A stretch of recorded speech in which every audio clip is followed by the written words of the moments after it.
প্রিয় দর্শক, সাবেক রাষ্ট্রপতি অ্যাডভোকেট আব্দুল হামিদ উনি চিকিৎসা শেষ করে গত রাতে থাইল্যান্ড থেকে দেশে ফিরে এসেছেন। এই ঘটনাটা আমার কাছে খুবই গুরুত্বপূর্ণ মনে হয়েছে। উনি একজন সাধারণ যাত্রীর মতো এসেছেন। সাবেক রাষ্ট্রপতিরা কিন্তু বিশেষ প্রোটোকল পায়, উনি সেই প্রোটোকল পাননি এবং উনি সাধারণভাবে ফিরে এসেছেন।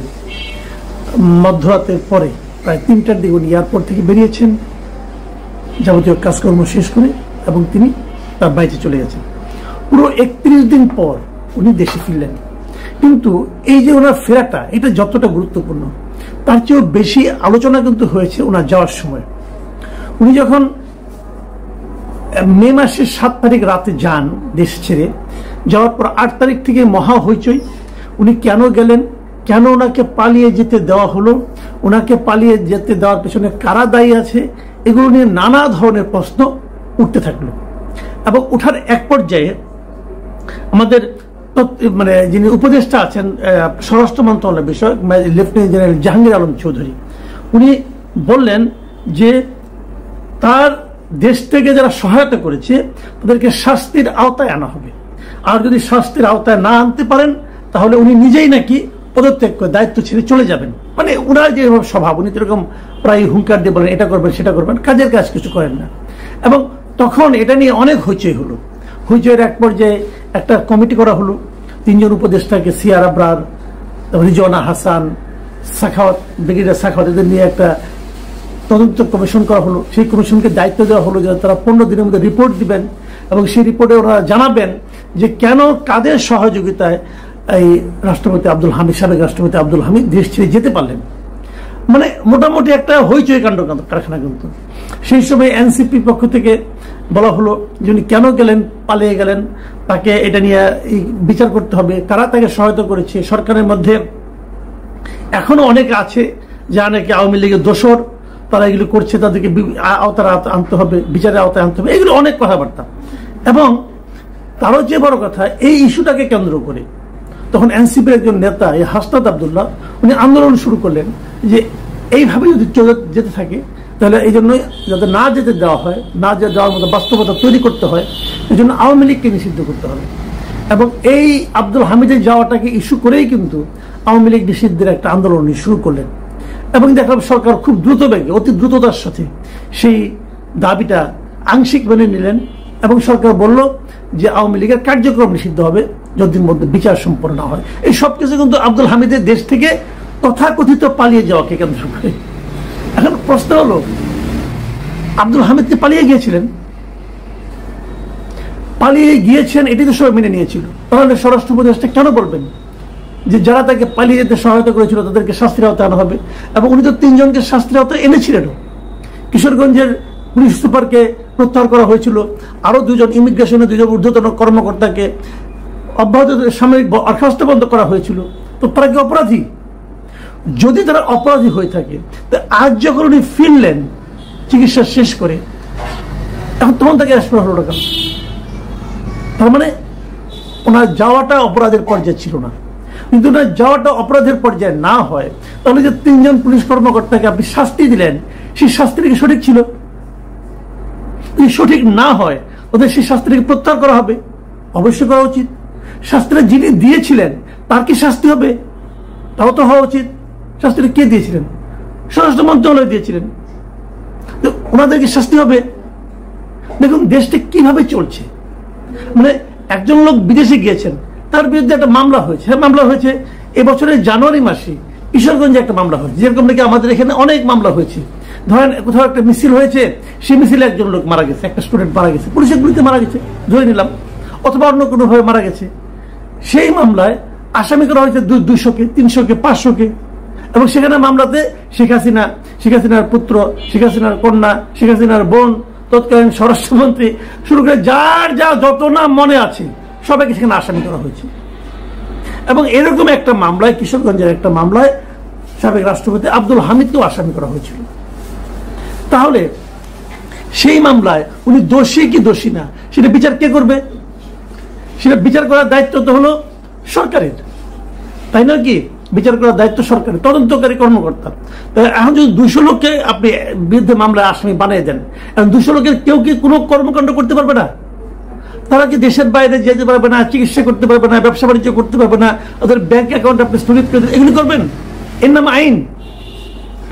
অথবা আমি যদি প্রশ্ন করি, এই মামলাটা যিনি করেছিলেন তার মতলবটা কি ছিল, এটা আমি বুঝতে চাই।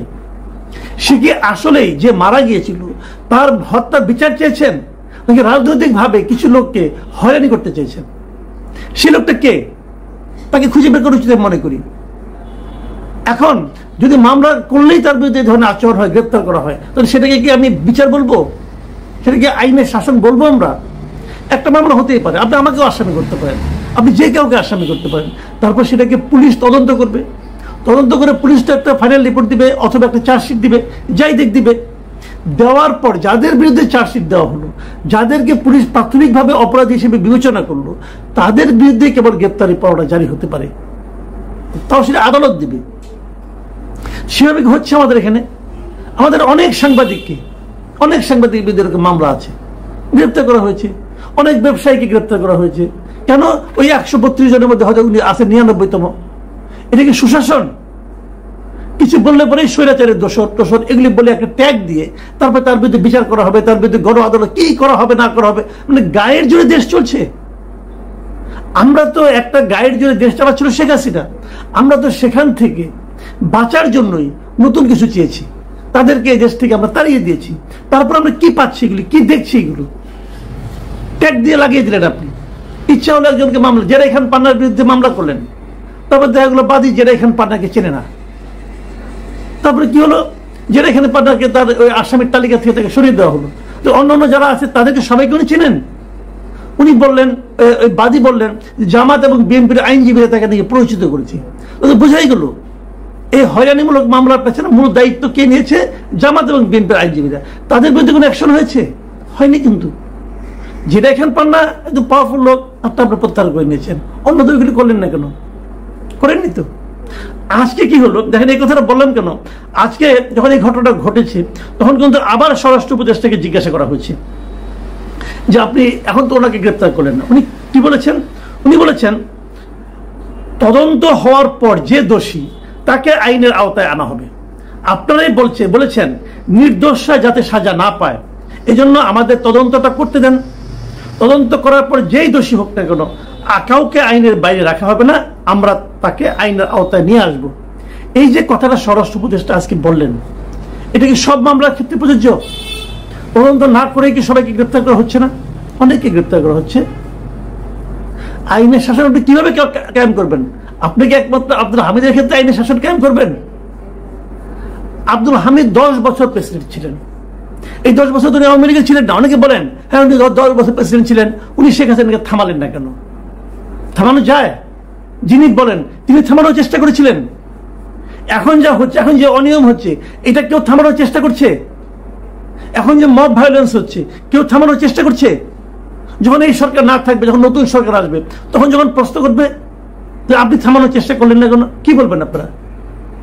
হাসিনা সরকার যে স্বৈরাচারী শাসন কায়েম করেছিল, থামানো যেত চাইলেই। বাদ দেন এটা, আইনগতভাবে যদি ধরেন একটা প্রেসিডেন্টের আইনগতভাবে কি অধিকার ছিল, কি এখতিয়ার ছিল তো থামানোর? পারতেন উনি। আজকে যে হচ্ছে প্রেসিডেন্ট, আজকে প্রেসিডেন্টকে থামাতে পারছেন? আজকে প্রেসিডেন্টকে কি সেরকম ক্ষমতা, যতটুকু ক্ষমতা আছে উনি কি ততটুকু প্রয়োগ করতে পারছেন? নিয়ম তো মানেন না। নিয়ম আপনি মানবেন না, আপনি না মানলে কোনো সমস্যা নাই, কিন্তু অন্যরা কেন মানলো না, আগে কেন মানেনি, সেগুলো নিয়ে আলোচনা করবেন, এটা তো হয় না। একটা কনভেনশন আছে, আমাদের এখন একজন প্রেসিডেন্ট আছে, আপনি পছন্দ হোক বা না হোক, উনি দেশের প্রেসিডেন্ট, ওনার কাছে আপনি শপথ দিয়েছেন। আমাদের আইন সরাসরি নিয়ম আছে এটা, যে যখন নাকি প্রধানমন্ত্রী যখন দেশে বাইরে যান, ফিরে এসে প্রেসিডেন্টের সঙ্গে সৌজন্য সাক্ষাৎ করেন। আমাদের প্রধান উপদেষ্টা কখনো করেছেন? যে প্রেসিডেন্ট আছে তাকে আপনাকে শহীদ মিনারে যেতে দেন। ঈদের নামাজ আগে আমরা দেখতাম প্রেসিডেন্ট আসতে দেন আপনারা? যদ্দূ শুনলাম প্রেসিডেন্টের নাকি একটা প্রেস উইং ছিল, ওটাও নাকি আপনারা সরিয়ে দিয়েছেন। আইন তো মানেন না আপনারা। আপনি বলবেন এই আইন ভালো না, আমরা নতুন আইন করবো। করেন না নতুন আইন। যতক্ষণ পর্যন্ত নতুন আইন না করবেন ততক্ষণ পর্যন্ত আগেটা মানবেন। তো এগুলো তো চলছে দেশে, এগুলো নিয়ে কিন্তু প্রশ্ন উঠবে, আজ হোক কাল হোক উঠবে, এবং যখন উঠবে আপনাদেরকে জবাব দিতে হবে। আপনি তো ভাবছেন চিন্তা করছেন যে আমি জবাব দিব না, ঠিক সময় ঠিকই উড়াল দিয়ে চলে যাব, এরকম চিন্তা হতে আগেরাও করেছে। আমার বিবেচনায় আমি যেটা বলতে চাই সেটা হলো আইন মানুন। ওই যে আইন পছন্দ না হয় আইন পাল্টে ফেলুন, কিন্তু যতক্ষণ পাল্টাতে না পারবেন ততক্ষণ আইন মানেন। না হলে কি হবে, আপনি যখন আইন মানবেন না কেউ আইন মানবে না, এবং যখন সবাই আইন না মানা শুরু করবে এই দেশটা একটা আইনহীন রাষ্ট্রে পরিণত হবে, এবং তার দায় দায়িত্ব আপনাকেই নিতে হবে। আপনারা যারা দায়িত্ব আছেন আপনাদেরকে নিতে হবে।